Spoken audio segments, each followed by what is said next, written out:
Մարզասրահում անցկացրած 1 ժամը հավասարազոր է 3 ժամ ավել կյանքի տևողության, եւ սա միֆ չէ։ Մարզումները օգնում են, որպեսզի մենք պահենք մկանային զանգվածը, քանի որ մենք ուղեղին ազդակ ենք տալիս, որ մկանները մեզ անհրաժեշտ են։ Եվ մենք սկսում ենք կառուցել մկաններ, որովհետև հակառակը пассивությունը մեր օրգանիզմը ընկալում է, որ մեզ մկանները պետք չէ եւ սկսում է ազատվել մկաններից, այսինքն որպես էներգիա օգտագործել մկանները։ Կա հետազոտություն, որ մարզասրահում անցկացրած 1 ժամը հավասարազոր է 3 ժամ ավել կյանքի տևողության։ Սա միֆ չէ։ Սա միֆ չէ։ Ես միանշանակ համաձայն եմ։ Կուզեի խոսեի ուժային մարզումների առավելությունների մասին, որովհետև դրանք մի քանիսն են։ Առաջինը դրանք ամրացնում են մեր մկանային եւ ոսկրային համակարգը, տոնուսի մեջ են պահում մեզ, էներգիա են տալիս, օգնում են ճարպայրմանը։ Ծննդակարգը նույնպես կարևոր է, որպեսզի երկարաձգենք երիտասարդությունը եւ ճիշտ հակառակը, սխալ սնվելով մենք կարող ենք պարզապես առողջությանը վնաս հասցնել եւ կարճացնել կյանքի տևողությունը։ Արտաքինից է մարդու կարող եք տեսնել, թե ինչով են ասնվում, այսինքն մենք նայենք ինչ ուտում ենք։ Գենը թե կենսակերպն է որոշում, թե մենք ինչ տեսք ունենանք 35 տարեկանում։ Միանշանակ երկուսն էլ շատ կարևոր են, բայց երբեմն պատահում է, որ վատ կենսակերպը կարող է փչացնել ամենալավ գենը։ Իսկ ինչպես բարելավել քնի որակը, ազատվել անքնությունից։ Մարզումները կօգնեն։ Այո, քնի որակը բարձրացնելուն նաև օգնում են մարզումները, գրագետ կազմակերպված։ Եթե մենք մարզումները վերջացնում ենք կամ անում ենք 3 ժամ առաջ մինչև քունը, նաև 3 ժամ առաջ սնվելը, որը կարևոր է, որպեսզի սնվենք 3 ժամ քնից առաջ։ Մի քանի պարզ խորհուրդ քնի որակը բարձրացնելու համար՝ օդափոխեք սենյակը, հեռու մնացեք գadgetների կապույտ լույսից, փորձեք զբոսնել մինչև քունը, մաքուր օդին, եւ հեռու մնացեք տեսանյութերից կամ ֆիլմերից, որոնք ստրեսն են բարձրացնում օրգանիզմում, որպեսզի կարողանաք հանգիստ քուն ունենալ։ Հաղորդման գործընկեր Յասաման ռեստորան։ Դուք դիտում եք միֆ, թե իրականություն հաղորդումը բարև ձեզ։ Եթե դուք ֆիզիկապես ակտիվ չեք, կունենաք ավելի կարճ կյանք, քան ձեր այն հասակակիցները, ովքեր ֆիզիկապես ակտիվ են։ Քանի որ ապացուցված է, մարզասրահում անցկացրած 1 ժամը հավասարազոր է 3 ժամ ավել կյանքի տևողության։ Եվ սա միֆ չէ։ Իրականությունը կպարզենք մարզիչ Նարինե Վարդանյանի հետ։ Ողջույն Նարինե։ Ողջույն Կարինե։ Բացելու ենք փակագծերը։ Միֆ չէ, որ մարզումներն օգնում են երկարաձգել կյանքի տևողությունը։ Ոչ դա միֆ չէ։ Հակառակը пассивությունը կարող է տանել վաղաժամ ծերացման, քանի որ ֆիզիոլոգիական բնականon ֆիզիոլոգիական process է օրգանիզմի, որ 30-ից հետո մենք կորցնում ենք մկանները, այսինքն միջ դա մենք հավաքում ենք մկանային զանգված, դրանից հետո արդեն կորցնում ենք եւ դրա համար առավելագույնս կարևոր է, որպեսզի մարզվենք։ Ուրեմն սկսենք մինչև 30 տարեկանից, ինչպես ունենալ ամուր մկաններ, ինչպես հավաքել այդքան ցանկալի պաշարը, որպեսզի հետո արագ չկորցնենք։ Մինչև 30-ը ցանկալի է, որպեսզի մեջ շեշտադրում դնենք ծննդակարգին, ակտիվությանը ֆիզիկական, եւ արդեն 30-ից հետո շատ ավելի կարևոր է շեշտադրումը դնել մարզումների վրա եւ նաեւ ծննդակարգի։ Սկսենք նախ ծննդակարգից, մինչև 30 տարեկանը ինչին պետք է ուշադրություն դարձնել մկանային զանգված հավաքելու համար։ Մկանային զանգված հավաքելու համար պետք է շեշտադրումը միշտ լինի սպիտակուցներով հարուստ սնունդի վրա։ Դրանք են ձուն, մսամթերքը, կատնամթերքը եւ նաեւ ծովամթերքը։ Այո, ուրեմն մինչև 30 տարեկան մենք պետք է ուշադրություն դարձնենք ծննդակարգին, որպեսզի ունենանք մկանային զանգված։ 30-ից հետո ֆիզիոլոգիապես բնական ճանապարհով մարմինը սկսում է ազատվել մկաններից, որովհետև քիչ ենք շարժվում, եւ սա կանգնեցնելու համար ուշադրություն պետք է դարձնենք ինչի՞։ Մարզումներին։ Մարզումներին, ինչպես են մարզումներն օգնում։ Մարզումները օգնում են, որպեսզի մենք պահենք մկանային զանգվածը, քանի որ մենք ուղեղին ազդակ ենք տալիս, որ մկանները մեզ անհրաժեշտ են։ Եվ մենք սկսում ենք կառուցել մկաններ, որովհետև հակառակը пассивությունը մեր օրգանիզմը ընկալում է, որ մեզ մկանները պետք չէ եւ սկսում է ազատվել մկաններից, այսինքն որպես էներգիա օգտագործել մկանները։ Բայց հակառակը, երբ որ մենք մարզվում ենք,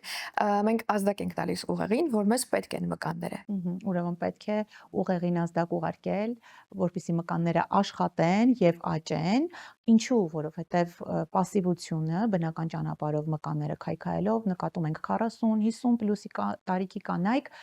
սկսում են ոսկրերի հետ կապված խնդիրներ ունենալ, փխրունություն, օստեոպորոզ հիվանդությունը, իսկ մարզումները օգնում են իսկապես խուսափել նման հիվանդություններից։ Այո, մարզումները օգնում են, մարզումների տարբեր տեսակներ կան, իրեն խառնվածքից կախված կարող է ընտրել իրեն հոգեհարազատ մարզման ձևը։ Ամեն մեկն էլ ունեն իրենց առավելությունները։ Ես կուզեի խոսեի ուժային մարզումների առավելությունների մասին, որովհետև դրանք մի քանիսն են։ Առաջինը դրանք ամրացնում են մեր մկանային եւ ոսկրային համակարգը, տոնուսի մեջ են պահում մեզ, էներգիա են տալիս, օգնում են ճարպայրմանը եւ վիզուալ ավելի բարելավում են մեր տեսքը։ Աստորեն բարեկազմ արտաքին ունենալու եւ մկանային զանգվածը չկորցնելու համար նախապատվությունը պետք է տալ ուժային մարզումներին։ Ինչ վերաբերում է ֆիթնես մարզումներին, այս ճանապարհով հնարավոր է ավելի արագ ազատվել ավելորդ քաշից։ Ֆիթնես մարզումները, կարդիո մարզումները, դրանք մարզումների տեսակ են, որ ակտիվացնում են մեր սիրտանոթային համակարգը եւ օգնում են ճարպայրմանը, նաեւ նույնպես էներգիա են հաղորդում մեզ, դրանք նույնպես իրենց տեղը ունեն։ Շատ լավ։ Կա հետազոտություն, որ մարզասրահում անցկացրած 1 ժամը հավասարազոր է 3 ժամ ավել կյանքի տևողության։ Սա միֆ չէ։ Սա միֆ չէ։ Ես միանշանակ համաձայն եմ, որովհետև հենց մարզվողները կվկայեն, որ երբ որ մարզվում են, իրենք էներգիայով են լցվում, ավելի են ոգևորվում եւ ամբողջ օրը իրենց օրը ավելի արդյունավետ է անցնում, այսպես ասեմ։ Միանշանակ դա միֆ չէ։ Ուղղակի մեկ դիտարկում կանեի, որ ճիշտ կլինի, որպեսզի մարզումները լինեն գրագետ կազմակերպված, որովհետև երբեմն մարդիկ 2-3 ժամ անցկացնում են մարզասրահում, որը հակառակը կարող է օրինակ ստրեսը բարձրացնել եւ ավելի շատ վնասել։ Դրա համար այստեղ շեշտադրումը կանեի որպես մարզիչ հենց գրագետ կազմակերպված մարզումներին։ Եվ նշենք, որ այո, մարզասրահից հետո մենք մեզ ավելի թեթև ենք զգում, ավելի երիտասարդ, ուժով, աբյունով լեցուն, ու շրջապատում մարդիկ նույնպես նկատում են, նկատած կլինեք մարզվող մարդիկ միշտ իրենց տարիքից ավելի երիտասարդ են երևում։ Այնպես որ սա միֆ չէ, այլ իրականություն, երբ թե ուզում եք երկարաձգել կյանքի տևողությունը, ընդամենը 1 ժամ անցկացրեք մարզասրահում, այսպիսով դուք 3 ժամ ավել կյանքի տևողություն կունենաք։ Այո, նաև շեշտենք, որ 1 ժամ անցկացրած մարզասրահում դա ձեր օրվա ակտիվության 4%-ն է։ Ընդամենը 4%-ը։ Մի ասեք, որ ժամանակ չունեք, չեք կարողանում այդ 4%-ը նվիրել մարզումներին։ Իսկ ո՞րն է ամենամեծ միֆը, որ լսել եք մարզումների մասին, որպես մարզիչ, ինչից են խուսափում աղջիկները չգալով։ Այո, ամենամեծ միֆը թերևս կանանց մոտ տարածված, որ եթե ուժային մարզումներով զբաղվեմ, կունենամ տղամարդու նման մարմին, մկանոտ, մեծ զանգված կունենամ մկանների, բայց դա ամենամեծ միֆն է, քանի որ ուղղակի մարզվելով թեկուզ ստաբիլ չենք կարող ունենալ մեծ մկանային զանգված, որովհետև կանանցի հորմոնները դա ուղղակի թույլ չեն տա։ Այնպես որ անհոգ եղեք եւ շարունակեք մարզվել ստաբիլ։ Կունենաք բարեկազմ արտաքին ուժային մարզումներով մարմնակերտում կիրականացնեք, ձեր սիրած մարմինը կունենաք, եւ ես միֆերից մեկն էլ նշեմ, շատ աղջիկներ ասում են, որ մարզումները թողնեմ, հետո պիտի գիրանամ, կա նման բան։ Ոչ, դա երբեք չի կարող լինել, երբ որ դուք ունեք բալանսավորված սննդակարգ, այնպես որ դա եւս միֆ է։ Միֆերից մեկն էլ նա է, որ երբեմն մարդիկ ունենում են մոտիվացիայի պակաս, ասում են, որ միևնույն է դա ինձ չի օգնելու, կամ գալիս են 1-2 մարզում եւ հիասթափված են լինում, որովհետեւ նրանց թվում է, որ արդյունքի չեն հասնելու։ Բայց այստեղ պետքա բոլորի կողմից շատ սիրված մոտիվացիոն մի տող ասեմ, երբեմն մի քայլ անելուց արդեն ճանապարհը երևում է եւ սկիզբը միշտ էլ դժվար է լինում, բայց շարունակելով ես վստահեցնում եմ ձեզ, որ որոշակի ժամանակ անց միանշանակ տեսնելու եք արդյունք։ Բացառվում է, որ ուժային մարզումները արդյունք չտան։ Այո, կյանքը շարժման մեջ է, իսկ նստակյաց կյանքը տանում է դեպի վաղաժամ ծերացում, այնպես որ մի թերագնահատեք մարզումները, ֆիզիկական ակտիվությունը, քայլ համար երկրորդ, սննդակարգը նույնպես կարևոր է, որպեսզի երկարաձգենք երիտասարդությունը եւ ճիշտ հակառակը, սխալ սնվելով մենք կարող ենք պարզապես առողջությանը վնաս հասցնել եւ կարճացնել կյանքի տևողությունը, ճիշտ է։ Այո, միանշանակ ճիշտ եք, Կարինե։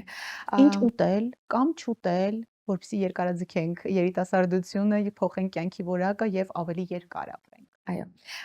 պետք է բալանսավորված սնվել։ Ինչ է նշանակում բալանսավորված սնվել։ Այսինքն առողջ ափսե կազմենք, որտեղ կլինեն սպիտակուցներ, բջջանյութ եւ ածխաջրեր, բարդ ածխաջրերին նախապատվությունը տալով։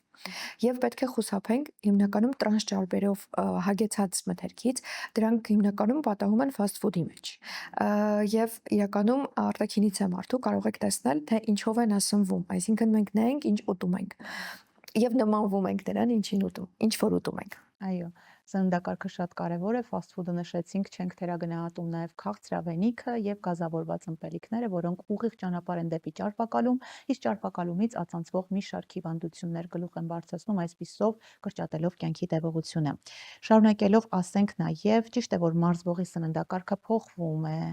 եւ այստեղ սպիտակուցներին ավելի մեծ ուշադրություն պիտի դարձնենք։ Այո,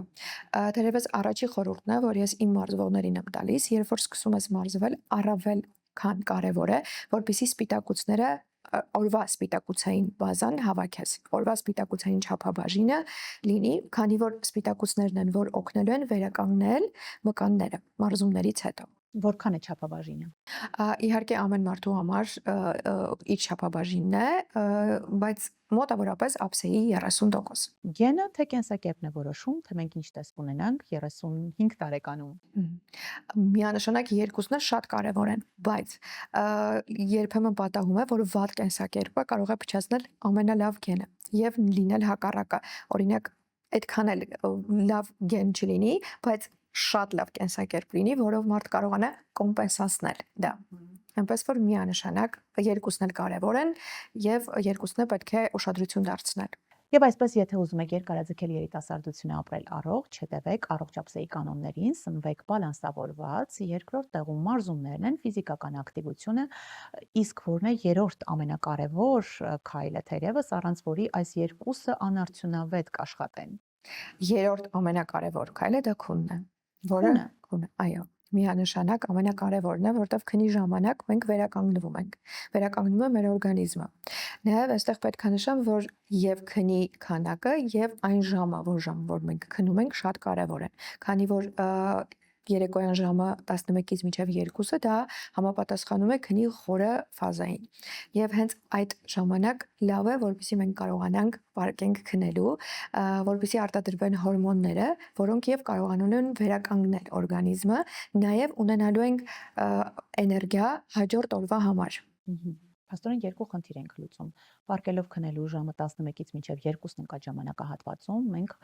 հորմոնալ հավասարակշռության ենք հասնում, ճարպայրում է տեղի ունենում եւ երկրորդ գործոնը քնելով մենք հաջորդ օրվա համար էներգիա ենք հավաքում, չքնելով կամ անառողջ քուն ունենալով չենք ունենում այդ էներգիան, հետեւաբար սննդի, մասնավորապես պարզ ածխաջրերի օգնությամբ փորձում ենք արագ էներգիա հավաքել, այստեղից էլ ուղիղ ճանապարհ դեպի ավելորդ քաշ։ Այո։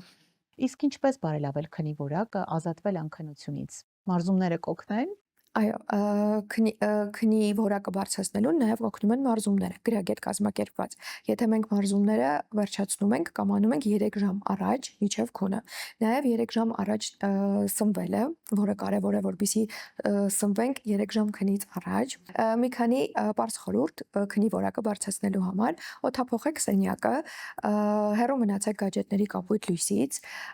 փորձեք զբոսնել մինչև քունը, մաքուր օդին, եւ հեռու մնացեք տեսանյութերից կամ ֆիլմերից, որոնք ստրեսն են բարձրացնում օրգանիզմում, որպեսզի կարողանաք հանգիստ քուն ունենալ։ Շնորհակալություն Նարինե, այսպիսով մենք 3 քայլ նշեցինք, պարզ խորհուրդ, որը կարելի է կենսակերպի վերածել, սակայն շատերի համար դա շատ դժվար գործ է թվում, որպես մարզիչ, ինչպես եք մոտիվացնում